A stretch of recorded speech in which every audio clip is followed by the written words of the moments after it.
আজকে প্রথম রোজা হিসাবে মোটামুটি কাস্টমার আছে ভাই। অনেক কমছে বলতে, যেমন আমরা আগে এটা 10 টাকা দিতাম, কিন্তু এটার পরিমাণ ছোট দিতাম, এখন 10 টাকায় কিন্তু এটা পরিমাণ ডাবল দিতে পারতেছি।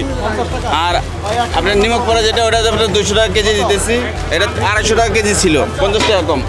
এটা দুধ নান আছে, যেমন এটা 100 টাকা রেগুলার বেশি আমরা এমনি। এখন এই বছর আমরা দিতেছি আপনার 70 টাকা 60 টাকা।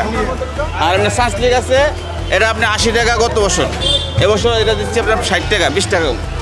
আর এমনি আলু চপ বেগুনি এগুলো রেগুলার রেটে আছে, যে ওই ছোলা রেটটা রেগুলারে আসছে।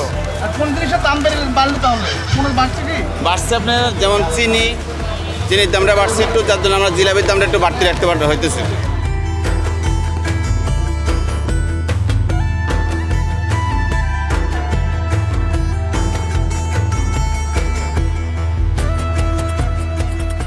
আগের থেকে অনেক বেশি, অনেক বেশি, আগের থেকে বেশি দাম। হ্যাঁ আগের থেকে বেশি দাম। আর রমজান মাসে আমাদের হালিমার জিলাপিটা অনেক বেশি চাহিদা, আমাদের নিজস্ব কাস্টমার জন্য চাহিদাটা। আমাদের ওই ফুচকা চটপিটির কাস্টমাররাই আমাদের হালিমার জিলাপির কাস্টমার। কেমন বিক্রি হচ্ছে? আলহামদুলিল্লাহ, আল্লাহর রহমতে অনেক বিক্রি হচ্ছে, অনেক।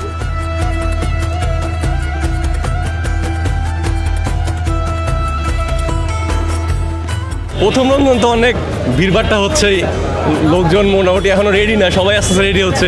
দেখা যাক সামনে কি হয় অবস্থা। দাম কেমন দেখতেছেন?